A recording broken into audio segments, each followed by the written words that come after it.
नमस्कार मित्रांनो, पुन्हा एक वेळ आपणाला मी भेटायला आलो आहे.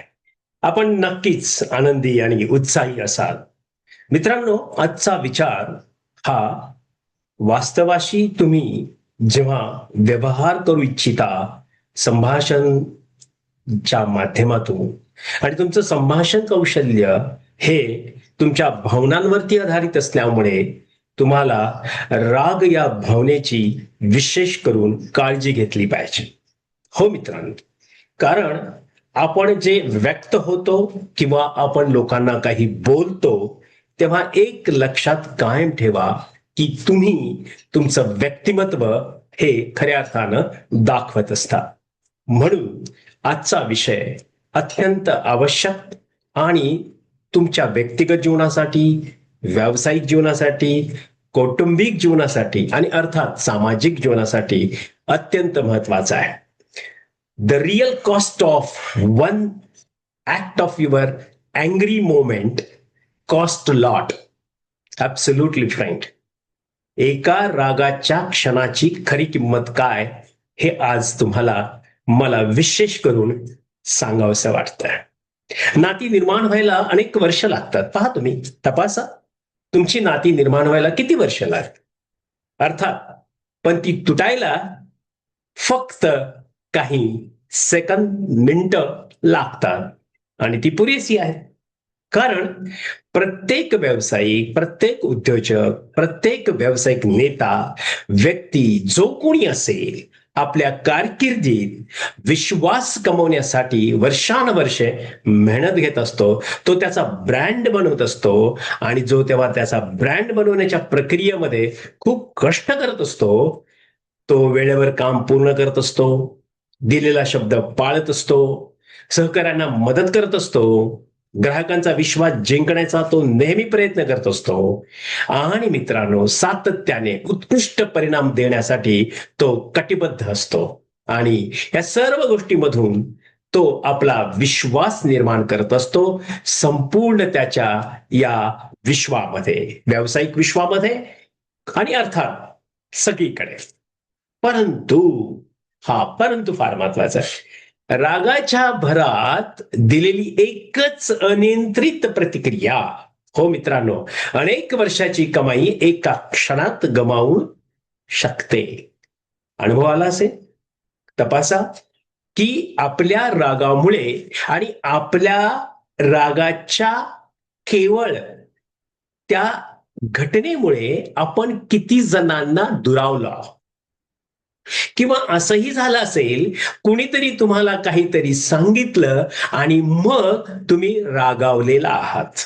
अर्थात आपण दोन्ही बाजू समजून नेहमी काम करत असतो. तेव्हा बऱ्याच वेळा एखादी व्यक्ती आपल्या अत्यंत जवळची असते आणि ती जेव्हा एखादी गोष्ट आपल्याला सांगते तर आपला पटकन विश्वास बसतो.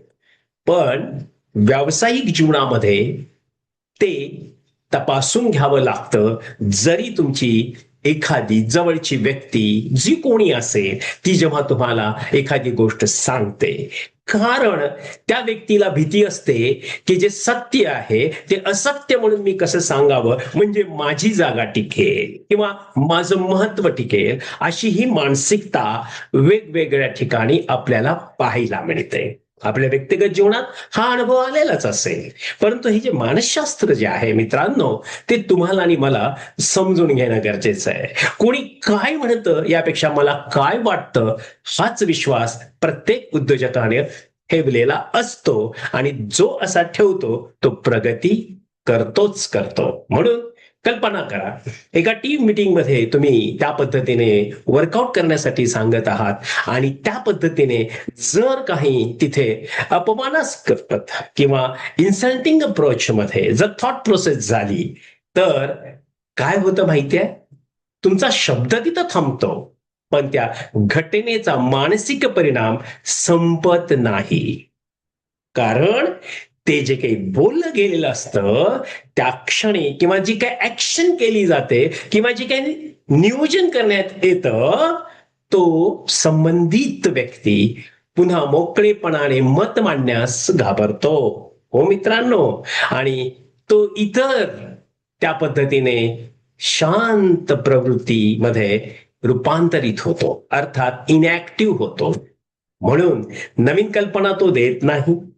आणि नवीन कल्पना का देत नाही?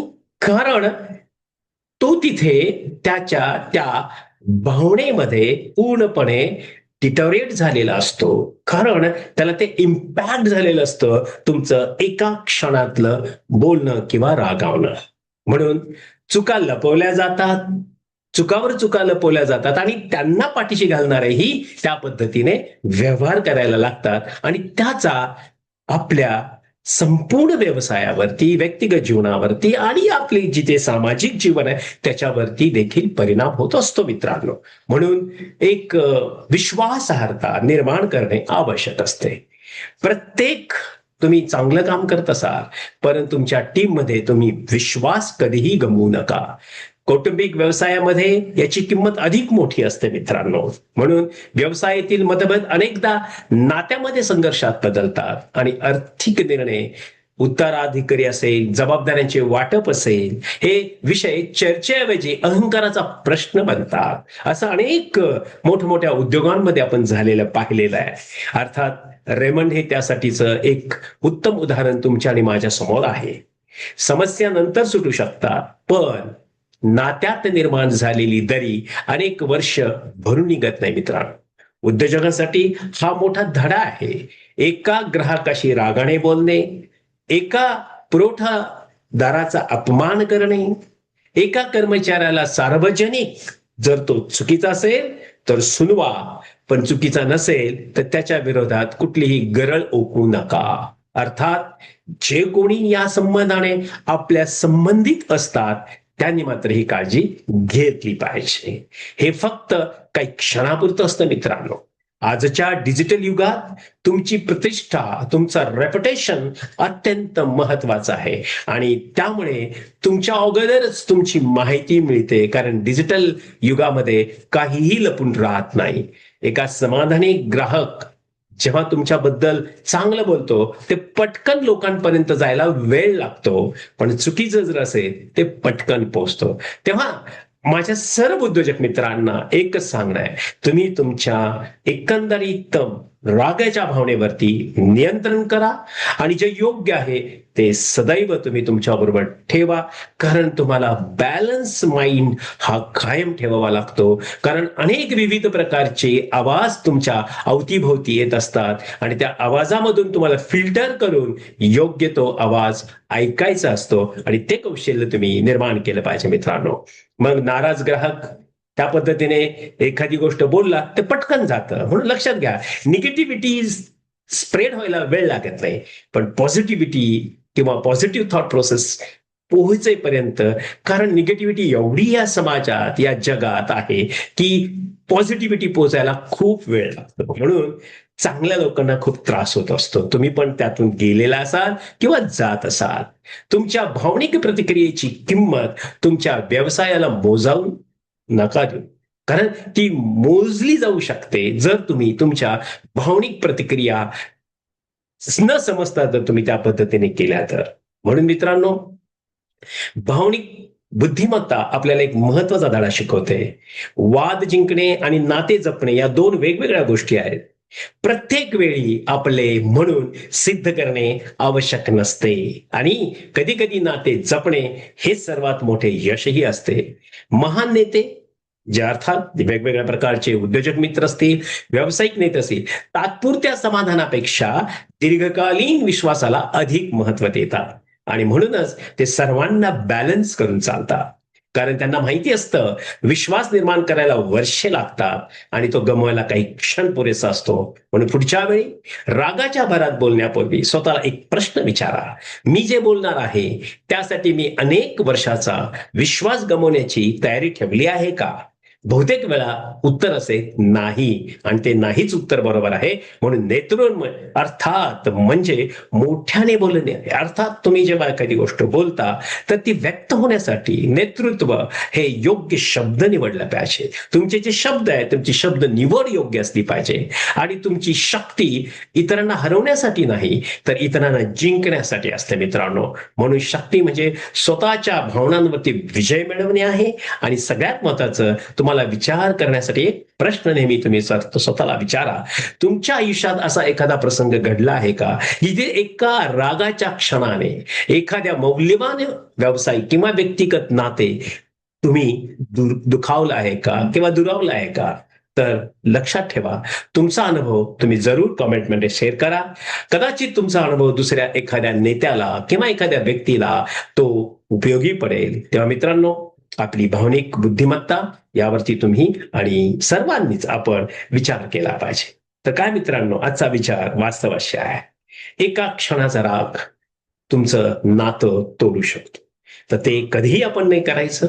आणि आपण आपला विजयी जीवन जगण्यासंबंधीचा जो काही ध्येय घेतलेला आहे तुम्ही, ते तुम्हाला पुढे घेऊन जायचं आहे. तर मित्रांनो, आजचा व्हिडिओ निश्चित तुम्हाला व्यक्तिगत जीवनात, तुमच्या व्यावसायिक जीवनात आणि सामाजिक जीवनात मदतीचाच ठरेल.